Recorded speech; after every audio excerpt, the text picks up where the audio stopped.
In the next segment, steps to resetting the SDC are reviewed.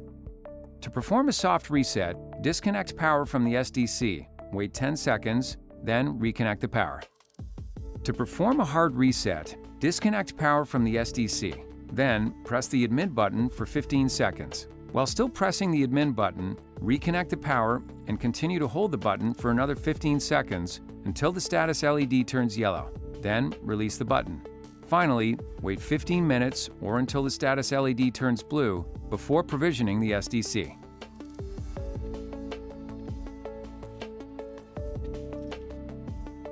That completes the steps required to reset the SDC.